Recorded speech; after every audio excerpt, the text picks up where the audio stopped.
जी नाज़रीन अस्सलाम वालेकुम। मेरा नाम ज़ीशान नूर है। उम्मीद करता हूं तमाम लोग खैर आफियत से होंगे। आज से ठीक 3 दिन कबल 22 अगस्त को पाकिस्तान तहरीक इंसाफ ने बतौर जमात इस्लामाबाद के अंदर एक बड़ा जलसा करने का ऐलान किया था। और इस जलसे का जो वेन्यू था, इस जलसे का जो मकाम था, वो जो 26 नंबर जिसे हम कहते हैं, पिशावर मोड़ जिसे हम कहते हैं, उसके साथ एक तरनोल का मकाम है। अब वो इस्लामाबाद इंतजामिया ने इजाजत दी थी पाकिस्तान तहरीक इंसाफ को कि आप बतौर जमात वहां पर ये जलसा कर सकते हैं। इससे कबल नाजरीन इस्लामाबाद इंतजामिया ने 2 दफा पाकिस्तान तहरीक इंसाफ को जलसा के लिए एनओसी देने के बाद दोबारा से कैंसिल की। और इस सारे प्रोसेस के अंदर जब भी ये 2 दफा मनसूख की गई, ये जलसे से एक दिन पहले मनसूख की जाती थी। और इस सारे मामले के अंदर तैयारियों के अंदर जब स्टेज की तैयारियां हो रही होती थी, उस दौरान पुलिस क्रैकडाउन भी करती थी। अब पाकिस्तान तहरीक इंसाफ के बहुत सारे वर्कर्स जो हैं, अब वो पकड़े जाते थे। पाकिस्तान तहरीक इंसाफ की जो इस्लामाबाद की क्यादत है, उसके जो सदर हैं आमर मुगल, वो भी कई दफा अरेस्ट हुए इस हवाले से। बिलाखिर फिर इस्लामाबाद हाई कोर्ट की इंटरवीन के बाद इस्लामाबाद इंतजामिया ने पाकिस्तान तहरीक इंसाफ को इस जलसे के लिए एनओसी जारी किया था। अब 22 अगस्त को यह जलसा होना था। इस जलसे के हवाले से बड़े बुलंदोबांग दावे भी किए गए, बड़ी बड़ी स्टेटमेंट्स भी दी गई। ये कहा गया कि हमें एनओसी की भी जरूरत नहीं है, अगर कोई कैंसिल करता है तो भी कर दे, लेकिन हम जलसा करेंगे। तमाम तर लीडरशिप के वो तमाम तरह बयान आपने सुने होंगे, चलाने की जरूरत नहीं है, जिसमें उन्होंने बड़े बड़े दावे किए। और जो सीएम केपी हैं अली मीन गंडापुर, उन्होंने ये वाजे कहा था कि मैं केपी के का जो पूरा क्राउड होगा, पूरे जो काफिले होंगे, उन्हें स्वाबी इंटरचेंज के ऊपर इकट्ठा करके वहां से उन्हें लीड करके इस्लामाबाद लेके आऊंगा, और किसी के बाप की भी जरूरत नहीं है कि हमें जलसा करने से रोके।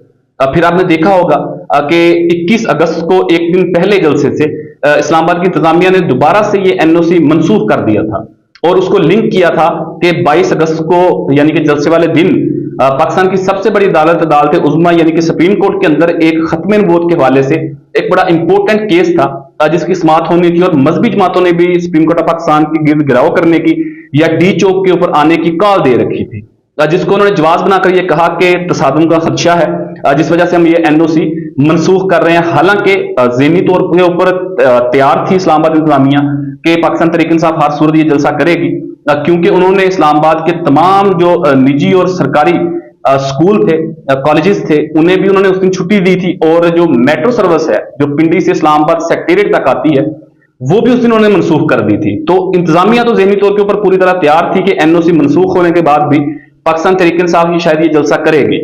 लेकिन at the and Pakistan Tehreek Insaf पीछे हट गई। और आपको मालूम है कि 22 अगस्त बरोज जुमेरात को सुबह 7:15 बजे आजम सवाती जो सेनेटर हैं पाकिस्तान तहरीक इंसाफ के और चेयरमैन पाकिस्तान तहरीक इंसाफ बैरिस्टर गौहर खान, दोनों ने अडयाला में सुबह 7:15 बजे के करीब बानी चेयरमैन से मुलाकात की, और एक तवील मुलाकात उनकी हुई। फिर 10 बजे के करीब उन्होंने एक प्रेस कॉन्फ्रेंस की, जिसमें उन्होंने कहा कि जी बानी चेयरमैन का हुक्म है कि एनओसी मनसूख कर दी गई है, लिहाजा आप जलसा जो है ये मनसूख ना करें, आप मुलतवी कर दें, यानी कि इसको पोस्टपोन कर दें, किसी अगली डेट के ऊपर ले जाएं। और बानी चेयरमैन ने यह भी कहा कि मैं आखिरी दफा यह वार्निंग दे रहा हूं, यानी कि जमात को भी और इस वक्त की मौजूदा हुकूमत को भी, कि आखिरी दफा ये मैं जलसा मनसूख कर रहा हूं। दोबारा से अगर हम कॉल देंगे तो हम हर सूरत जलसा करेंगे।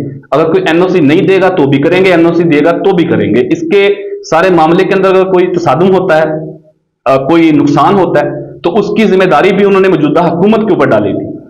जिसके बाद फिर ये क्या सराइयां होना शुरू होगी, सोशल मीडिया के ऊपर भी हर बंदा अपना अपना पॉइंट ऑफ व्यू दे रहा था कि शायद बानी चेयरमैन को मजबूर किया गया ये कहने के लिए कि आप हमारा लिहाज रख लें, आप हमारा ये कह दें कि मैं ही जलसा मनसूख कर रहा हूं।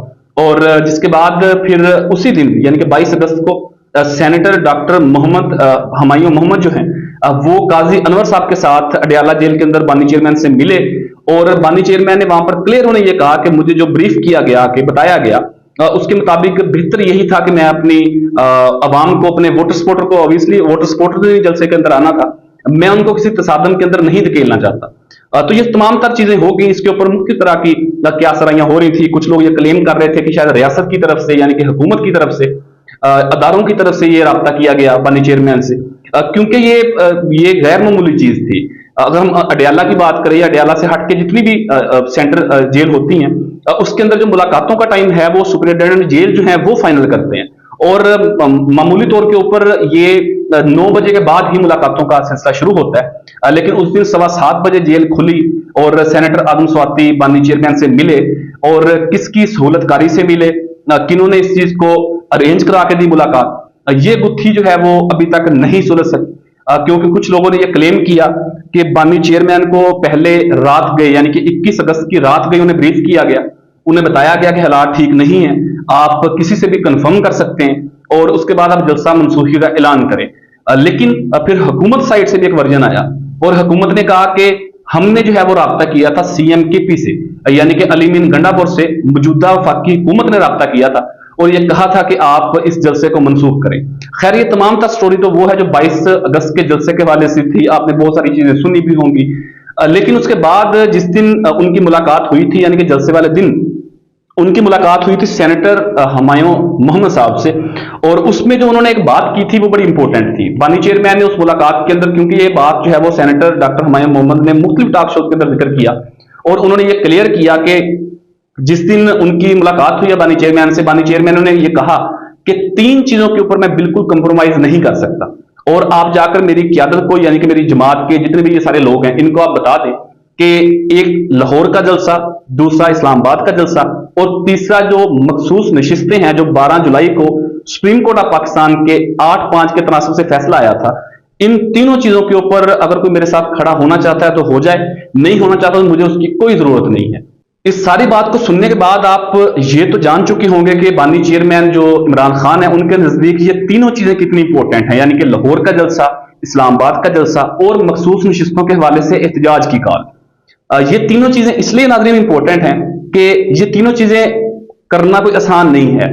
बतौर सहाफी जो मुझे फीलिंग्स आ रही हैं, जो मुझे वाइब्स आ रही हैं, मैं सीनियर्स को सुनता हूं, मुलाकात का मौका भी मिलता है, मुझे नहीं लगता कि ये तीनों चीजें हो सकेंगी। इसमें जो मखसूस नशिस्तों का मामला है वो तो थोड़ा सा टिपिकल भी है, चूंकि कोर्ट का मामला है, उसके ऊपर मैं कोई राय नहीं दे सकता, लेकिन ये मैं आपको कंफर्म बता सकता हूं कि लाहौर और इस्लामाबाद का जलसा पाकिस्तान तहरीक इंसाफ का नहीं हो सकेगा। उसकी वजह यह है कि इसके ऊपर बिल्कुल लाइन ड्रा है कि जब तक पाकिस्तान तहरीक इंसाफ अपने चाल चलन ठीक नहीं करेगी, अपने जलसे, रैलियों, धरनों के मामला ठीक नहीं करेगी, अपने सोच के अंदर मस्बत तब्दीली नहीं लेके आएगी, तब तक इन दोनों शहरों के अंदर पाकिस्तान तहरीक इंसाफ को जलसा करने की इजाजत नहीं मिलेगी।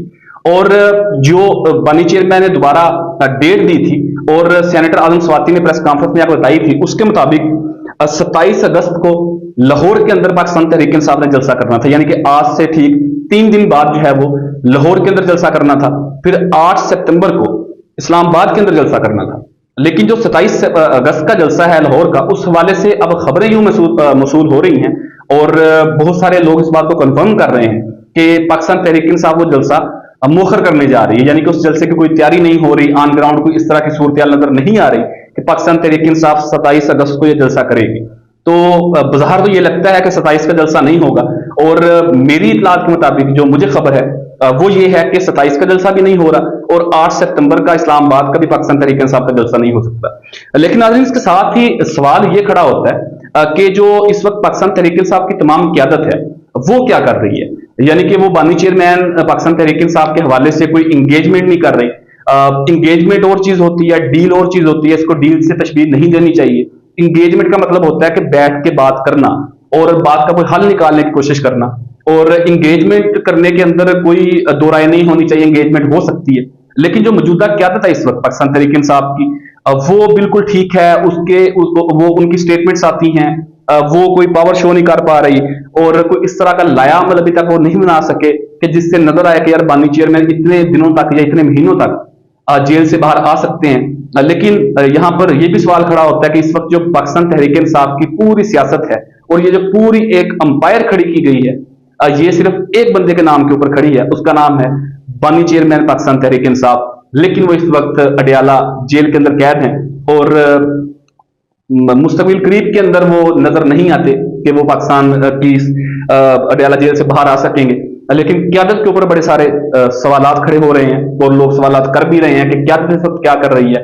उनकी तरफ से कोई इस तरह का लाया अमल नहीं दिया जा रहा जिसमें यह नजर आ रहा हो कि वो संजीदा हैं उनकी रिहाई के हवाले से। और बात हो रही थी जलसों के हवाले से, तो 27 अगस्त का पाकिस्तान तहरीक इंसाफ का जलसा फिल वक्त की इतलात के मुताबिक कैंसिल हो चुका है और अब देखते हैं कि 27 अगस्त के दिन, जलसे के दिन, पाकिस्तान तहरीक इंसाफ क्या तवील पेश करती है और जो लाहौर की खुसूसन क़यादत है वो इस मामले को कैसे टैकल करती है। अगर ये जलसा होगा, अगर मेरी खबर गलत साबित होती है, जलसा हो जाता है, तो भी उसके मुतालिक आपको तमाम तर चीजें इसी प्लेटफॉर्म के थ्रू अब तक रखेंगे और ऑन ग्राउंड जाके रखेंगे। और अगर जलसा कैंसिल हो जाएगा उसके पीछे क्या कहानी होगी वो भी तमाम तर सूरत हाल आपके सामने इसी प्लेटफॉर्म के जरिए रखेंगे। अब तक के लिए इतना ही। अपने मेजबान ज़ीशान नूर को इजाजत दीजिए। अल्लाह हाफिज।